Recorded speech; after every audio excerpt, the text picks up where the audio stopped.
Hi everyone, my name is Paula Vera Vera and I am a Bilingual Primary Education student at the University of Murcia. This video is for my final exam of school organization and student diversity. I invite you to come with me, so let's start. I am supposed to be the principal of a primary school, you know? Well, my school is called Valle de la Paz and is located in a humble neighborhood in Águilas. About half of our students come from foreign countries or have special needs, but we still want to encourage more people to come to our school because one of our most important objectives is to make our center an inclusive environment in which all children feel unique and be part of it. There are around 400 students and the teaching team is made up of 30 people who work tirelessly day after day. A team that works together, rowing toward the same direction and the same goal, quality and inclusive education for all.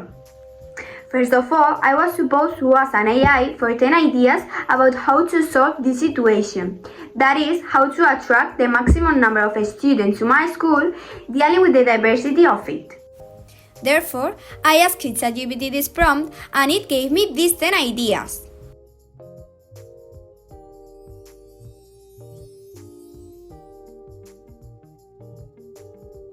Now, based on the results, I consider these 5 measures the most essential for my school.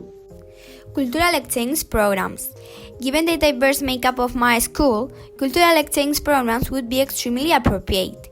These programs will help students understand and appreciate different cultures, fostering a more inclusive environment.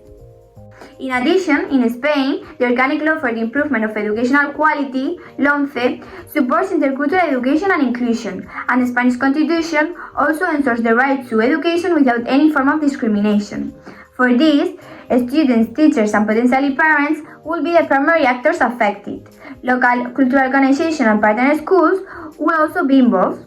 Finally, these programs will enhance relationships among students from various backgrounds as well as between the school and community partners, so we can conclude that there will be connections beyond the classroom, since they will be collaborating with peers globally through real-world experiences.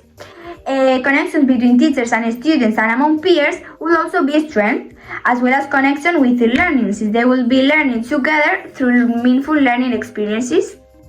A curriculum that reflects cultural diversity and adapts to students' special needs aligns perfectly with my school.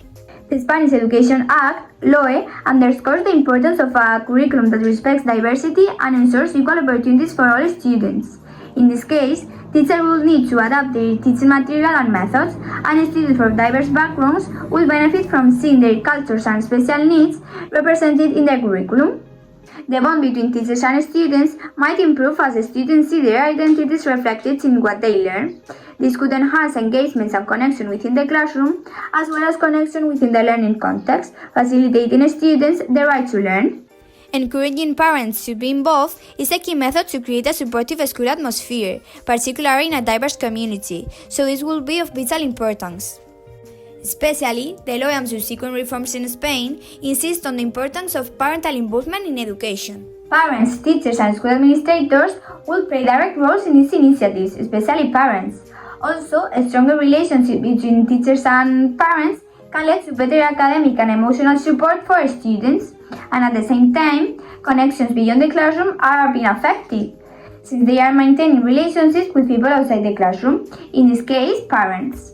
Ongoing professional development is crucial for improving teachers' cultural competence and their ability to teach diverse learners effectively, so this measure will be highly appropriate for my school. To see its importance, the law emphasizes the need for continuous professional development for educators. In this case, teachers, school administrators, and possibly external trainers or experts will be involved. And besides, enhanced teaching strategies could improve interactions between teachers and students from diverse backgrounds, fostering a more inclusive learning environment. Building stronger connections with the local community is essential for creating a supportive and inclusive school environment. Besides, the law highlights the importance of collaboration between schools and their surrounding communities. School administrators, teachers, students, families, local businesses, and community organizations will all be involved. Strengthening connections with the community can lead to greater support for the school and its students, as well as increased community involvement in education. So in this case, we'll be talking about connections beyond the classroom too. I consider it doesn't talk about something important, helping students who might not have a lot of money. This is socioeconomic diversity. We can add things like giving scholarships, making after-school activities affordable, providing meals for those who need them, making sure everyone has the books and equipment they need, or whatever. By adding these ideas, the school can truly support all its students, no matter their background, and make sure everyone has the same chance to succeed. Upon closer examination, it seems to me that all of the connections based on the chapter 4 of the book Teaching and Learning the Digital Area by Luce Starkey are addressed directly or indirectly within the AI proposal.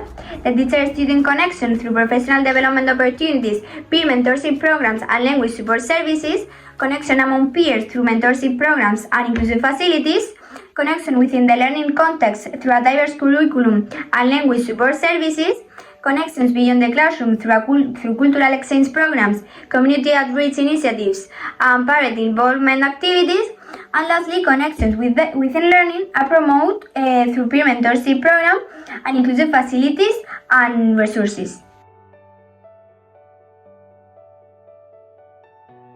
As the principal of the school, Valle de la Paz, I propose a program centered on fostering harmony among the students, launching initiatives that honor differences and promote unity among students, like activities in which students can learn about other cultures or celebrating the international days of the different special needs of the students, making them feel part of my school. This recognizes the varied backgrounds and needs within the student body, embracing the complexity of our community. Introducing workshops to teach students skills for resolving conflicts peacefully. Acknowledging the intricate social dynamics at play in school, these workshops empower students to face and resolve disagreements constructively. By empowering my students with these skills, I am not only addressing immediate conflicts, but also equipping them with valuable life skills for the future. Establishing programs where trained peers assist other classmates or students in resolving conflicts or helping them with tasks and learning. This reflects the organizational complexity by recognizing the importance of peer relationships and the influence they have on student behavior. Partnering with local organizations for joint projects and events to strengthen community bonds facilitate coexistence in our center. This factor acknowledges the broader societal context that impacts the school environment, adding to its complexity. Also, these efforts foster a sense of belonging and mutual respect, and at the same time, enrich the educational experience for students. Implementing programs to develop emotional intelligence, promoting empathy and understanding among all. This factor addresses the complexity of the organization by acknowledging the emotional aspects of interpersonal connections, allowing these initiatives to encourage a compassionate school culture and empathy within the school community. These actions reflect my transformational leadership style, aiming for positive change in both individuals and our school community, as I focus on inspiring and motivating others to achieve common goals while also promoting personal and collective growth. As described by Burns, transformational leadership is a process in which leaders and followers make each other advance to a higher level of morality and motivation. By focusing on inclusivity, conflict resolution, peer mediation, community engagement, and emotional intelligence, my leadership approach empowers individuals to prosper and contribute positively to our school environment.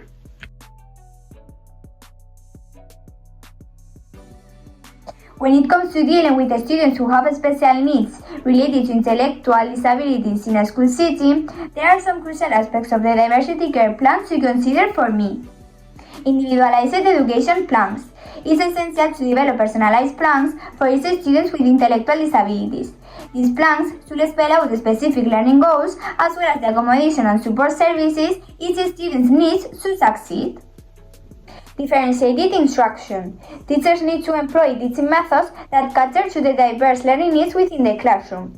This means using a variety of instructional approaches, materials and assessments to meet the unique requirements of a student with intellectual disabilities. Collaboration with support staff. Close collaboration with the special education teachers, school counselors, and support staff is crucial. This teamwork ensures that students with intellectual disabilities receive the additional assistance and resources they need for a well-rounded education. Use of assistive technology. Integrating tools and resources like assistive technology can greatly enhance the learning experience for students with intellectual disabilities. These tools can aid in communication, organization, and academic support. Positive behavior support. Creating a supportive and inclusive classroom environment is essential. This involves setting clear expectations, offering positive reinforcement, and effectively managing challenging behaviors. I've planned a class activity called Personalized Learning Journals, which its objective is to enhance communication skills, encourage self-expression, and reinforce learning goals through individualized education plans for students with intellectual disabilities. Each student will have their own journal according to their learning needs and goals. They will need various writing materials such as pens, pencils, markers. Depending on individual needs, devices such as communication boards, speech generation devices, or tablets may be used. I will also include pictures or symbols to support understanding and communication. Special education teachers will provide additional support and guidance during the activity. I will start by reviewing each student's IEP to understand their specific learning goals, accommodation, and support services. Secondly, I will offer a variety of prompts and activities within the journal to accommodate different learning styles and abilities. For example, some students may prefer drawing or using visual aids to express themselves, while others may prefer writing or typing. I will work closely with other teachers to ensure that each student receives the necessary assistance and guidance throughout the activity. Then, I will integrate assistive technology to encourage students to use this tool to express their thoughts, feelings, and ideas within their journals. Finally, I will celebrate each student's progress and efforts, reinforcing the importance of communication and self-expression. Through this activity, students with disabilities will have the opportunity to practice communication skills, express themselves creatively, and work towards their individual learning goals in a supportive and personalized manner, which aligns with the principles of the Diversity Care Plan. Taking into account that I have worked on understanding by carrying out the different tasks, putting all my effort into doing them to the best of my ability, I think I deserve an 8 or an 8.5. Since this course has taught me a lot about essential aspects in schools, and because I have learned them from deep understanding and awareness, which is the most important thing. I cannot say there is only one crucial idea about the school organization, because I have learned that there are multiple interdependent factors which teachers have to be aware of in their classrooms, such as the different types of scheduling, the different relationships in them, the importance of coexistence, the types of leadership that I had no idea about them, and that all of them together form the real crucial idea of a great school organization. Until now, I hadn't taken the time to consider how complex and important the various actors and relationships in a school could be and the consequences they could implicate. Moreover, I didn't realize that these complexities were classified as such. I couldn't imagine before. I think the importance of forming an inclusive environment in your class, attending to all the different special needs or disabilities students could have. Maybe they have to stay at home or are hospitalized, they have language problems, or whatever. There is a curricular adaptation. For this, I've learned that it's of vital importance taking into account the different objectives, strategies, and measures of the Diversity Care Plan. Totally yes, I have discovered that it's essential for students to be aware that they are unique, recognizing individual needs, promoting inclusivity, enhancing collaboration with peers, building cultural competence, and reflecting societal values are key aspects. In the end, reaching an inclusive education benefits not only disabled students, but all of us, ensuring an integral process. During the preparation of this video, I have learned how important it is to have references to obtain information, and how to explain content with my own opinions and creativity. And definitely, that creating a video like this one is when you can really learn about new and important things, such as essential concepts in schools, in a dialogical way instead of by heart that you can forget them.